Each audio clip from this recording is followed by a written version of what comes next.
สวัสดีพี่น้องมันสุขคนเด้อมื้อนี้อ้นก็สิได้เดินทางกลับออกมาเซโนแล้วเนาะพี่น้องเนาะ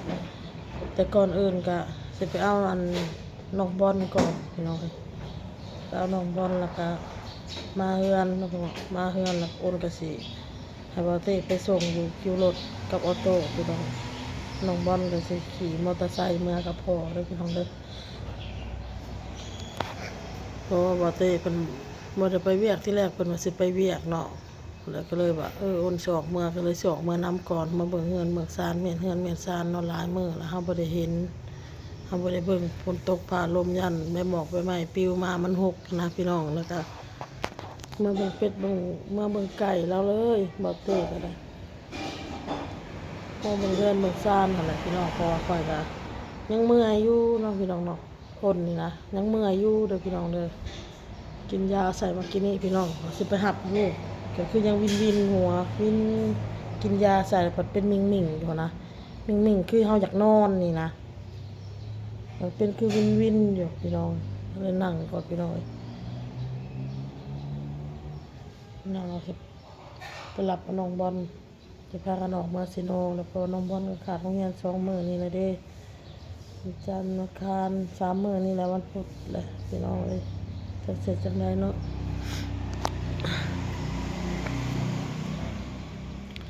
ออกเมื่อมันนี่ก็เป็นมื้ออื่นพุ่นแหละเพิ่นสิได้ไปโรงเรียนอ้นบ่อยากให้ลูกขาดโรงเรียนหลายพี่น้องเอ้ย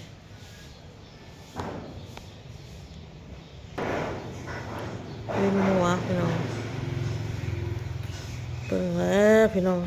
กินยาตามหมอนัดหมอบอกนั่นแหละกินไปเรื่อยๆพี่น้องเบิ่งตัวเองแล้วก็สิบ่ยืนนะขอพี่น้องก็สิไปอยู่ในสิเจ้าโดนพี่น้องมันเมื่อยเนาะพี่น้องมันเป็นสะวอยอยู่นะหรือว่ามันเป็นน้ำเฮายังอย่างนั้นบ่ยังพันนี่เพิ่มพูนหลายให้มันได้หลายมื้อมันจึงดีขึ้นเนาะพี่น้องรู้สึกว่ามันลอยนะมันลอยมันเป็นลอยๆเมื่อยพี่น้องเป็นเมื่อยเพลียๆเป็นอะไรคือบ่หาวบ่หันนะ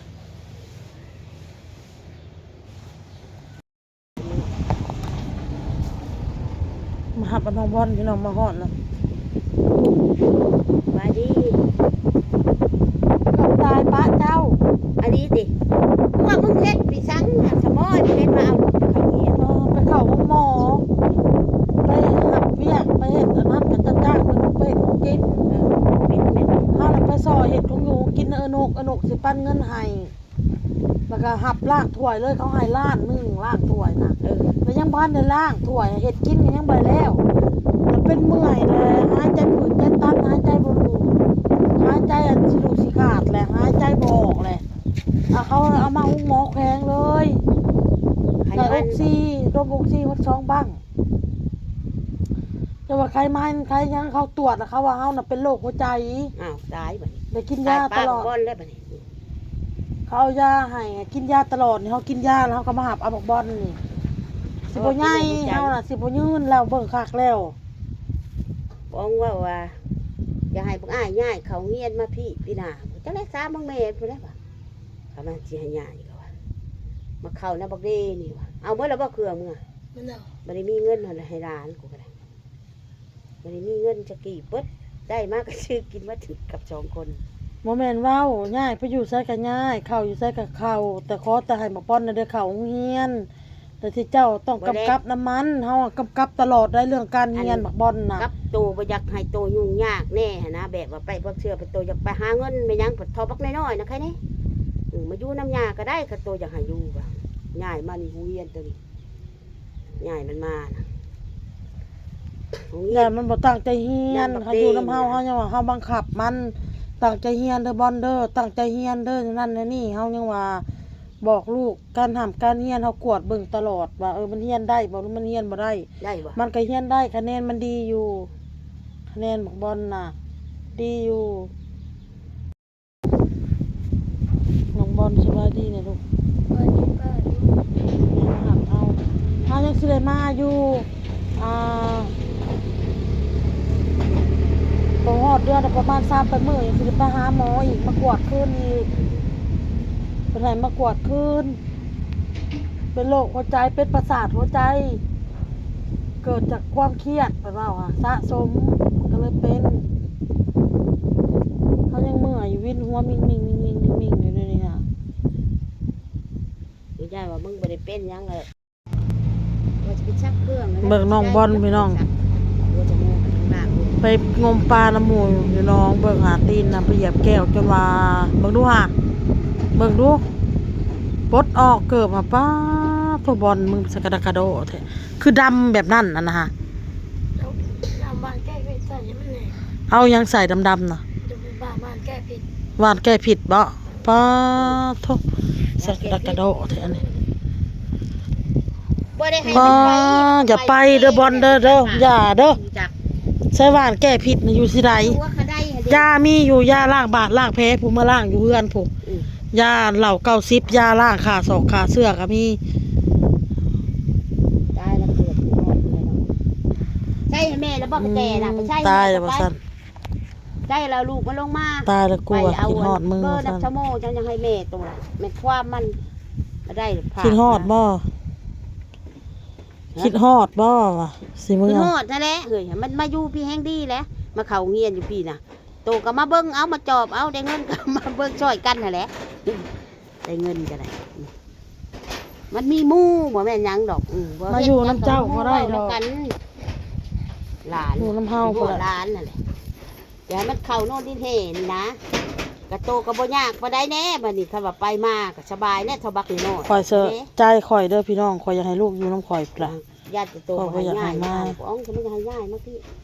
ก็หักกระเทียมชะมโนยังบ่แล้วก็บ่มีเงินไปทายหู ถามใจลูกเบิ่งก่อนถามใจลูกก่อน ย่ายก็อยู่พี่ยังแต่ข้างทายหูแล้วก็แล้วนะแล้วก็เขาก็เฮ็ดเปลี่ยนใบนะยกย่ายมาอยู่ดงลำดวนคือเก่าสบายมันมีหยังก็ไปเอาอยู่หันนาทีก็ บ่ได้ดอกพ่อมันบ่เป็นพ่อมันบ่อันนั้นตามใจลูกเกินไปเฮาต้องบอกลูกสอนลูกบ่แม่นเฮาสิลูกอยากเฮ็ดหยังให้ลูกเฮ็ดอันใดมันผิดอันใดมันถูกมันต้องแยกแยะให้ลูก ย่าน่ะมาทิ่ม บ่ได้ กันบ่จัก อ้อ เนาะ เจ้าเฮงตามใจมันดอกบอลหาบ่แม่นเว้าดอก บอกมันก็บ่ได้มันบ่ย่านแล้วข่อยสิ สุดก่อนน่ะเฮียนน่ะตกสุดก่อนน่ะบอลเจ้าเฮ็ดแนวใดเจ้าคือเฮียนตกเฮาเว้าเจ้าเฮ็ดแนวใดเจ้าบ่ตั้งใจเฮียนแม่นบ่นี่เจ้าตั้งใจเฮียนได้เจ้าบ่ตั้งใจเฮียนนี่ข่อยเงินไปโรงเรียนข่อยก็สิบ่ให้เจ้าเฮาเว้าอันก็เว้าไปแหละเนาะเฮาก็เว้าไปยั่วอะไรพี่น้องเอ้ยจะซื้อนั่นอันนี้ให้ลูกก็มาเบิ่งการเรียนลูกก็ดีขึ้นเฮาก็ดีใจพี่น้องเอ้ยอันนี้ย่านปล่อยปละละเลยหั้นนะคันเฮาเอามาอยู่นำน่ะมันบ่เรือบากกว่าแห้งดอก ชอบ เบิ่งลูกซำนี้ก็ได้พี่น้องเอ้ยค่อยก็ได้ บนบ่เบิ่งช่วยเนาะ อืม ก็เป็นตาเขาก็บ่ดีแน่ เออ โทษนั่นแหละหลานเถอะ มันก็สิมาทิ่มให้เจ้าอะไรปานมันสิ ก็นั่นๆะ มันบ่อันนั้นดอกมันบ่เบิ่งดอกมันสิมาทิ่มให้เจ้าหั่นแหละ นั่นแหละคอยเป็นตาก็บ่ดีแข้งขาเขาก็บ่ดีแน่ ยังเก่งกับมันมาจอบสัก10นาที20นาทีมันก็ไป ก็แม่นแหละบ่ฮอดจำนะมาวานนี่ก็ปุ๊บปั๊บเมื่อเลยมาดึงอันเฮือนอันนี้แหละดึงตูบอันนี้แหละดึงกระท่อมอันนี้แหละมันมาดึงให้ดิมันมาค้ำเนี่ยนะ มันเป็นหยังมันเอ็น มาทางนี้เด้มันเชี่ยวมาทางนี้ปกป้องเด้มาบอกมันวาน แล้วก็เอาเงินให้ไอ้บ่อนหั่น50มันบ่ได้มีเงินมันบ่ได้ไปหาเงินหาคำจ้ะเบิ่งไม่เท่าหั่นแหละเท่าชูไม่หักมันน่ะเอาชูนัก มันก็บอกบ่อนว่าพ่อมันจะมาเอาเด้อว่าไม่เท่ายังบ่ดีว่าแล้วยังชูนักอยู่ว่าเราบ่กินข้าวกินน้ำให้ดักเรามันดูกินได้บ่ข้าวเช้านี่มื้อเรือนเอาเลย มันสิถามเพิ่น กินพี่จ้ะ อยากอยู่น้ำยาบ่หรือว่ามาอยู่น้ำแม่ฮะอยากอยู่น้ำยาขี้ข้านได้นี่ฮะขี้ข้านได้เมื่ออยู่น้ำแม่พัดได้เฮ็ดเวียกจุน้ำเจ้าว่าบ่ได้เฮ็ดหยังมีแต่หญ้าส่วน แต่าคอยนี่แหละสิไปนำมันบ่ได้นะคอยบอกมันก็มันว่าอยากพังได้ฮะแพงมันถึง ไปลิ่นพี่น้อง ล เลย มมันพอตีนพุ่นแหละมันนอนกันเลยดีใจมันลมเว้านำ เพิ่นไปนำมันก็บ่ได้สนใจ มันบ่ชนได้ อันนั้นแหละบ่ได้ดอกอยู่น้ำเจ้าค่ะถ้าไปอยู่น้ำเฮาเมืองนี่หามาอยู่น้ำหญ้าบ่ทันได้อยากมาอยู่น้ำหญ้าบ่ซั่น ว่าดอกไปกะกะดอกกับไปอันชาป่ามันน่ะก็ข้าวเดียวนี่ดอกมาเพราะว่าแก้วบาดตีไปบ่ได้หึงดอก ไปพูดนึงก็มาแล้ว อยู่น้ำย่าผัดบ่ได้ใช้อยู่น้ำแม่ผัดเอาน้องซอยแม่แน่แม่เฮ็ดกินบ่เอ้ยซอยแม่แน่ เครื่องกับ บ่เอ้ยดังไผเด้อแม่บ่เอ้ยแม่สิเฮ็ดกินลูกดังไผแม่แน่แม่เอาน้องนอนก่อนแป๊บนึงน้องรับแม่สิออกไปเฮ็ดกิน ชนน่ะมันเป็น เออ บ่ชน บ่เอ้ยเครื่องเจ้าหานะพับแม่เมียนให้ลูกเอ้ยแม่ก็เมื่อย พ่อเพิ่นก็ แบบนี้หั้นนะพี่น้องก็เลยแบบลาผัดขี้ข้านอยู่น้ำยาลาผัดยาเราส่วนเมิดปานนี้นะ พ่อ เฮาก็บาง แม่มันให้ม บางอย่างเฮาก็ส่วนลูก พี่ เฮาก็ต้องฮัด ให้ เฮาก็ต้องเฮียน แม่นี่ ให้ลูกมันเป็นเวียกเป็นงาน ไปนับเด้หั่นแหละลูกจักไปมากมานับเด้หั่นแหละนี่ลูกจักกันเครื่องของก็บ่ซักแล้วคอยก็บ่ว่าดอกสู้ตลอดก็จังได๋ต่อไป บัดคนเจ็บเขาก็กินยาดีไปดงใช้เขาก็ไปได้ตุกช่งนี่เขาก็ต้มยาคินินกบคินินแน่แล้วกินยาแน่ใส่หนักแล้วก็เศร้าตาใครๆแน่ขามันขึ้นแล้วก็ตานี่ก็คือว่ามือกึบเอาเลยเป็นความดัน ไปนำเอาเลยพี่น้องเอ้ยมาในเฮือนบ่ได้เห็นได้พูดเราไปรับจ้างอยู่เฮือนหมู่เฮือนหมู่ของน้องบอลบ่พูดขอไปนำเอามาพี่น้องเอ้ยเพราะว่าต้อง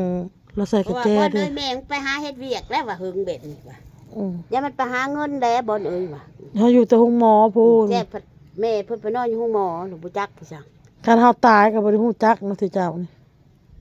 โอ้เขาก็มาบอกแล้วว่า ไผสิมาบอก อยู่กันอันนั้นเด้สะเอ้ยฮักตัวเด้สนุกกว่าดิ เออ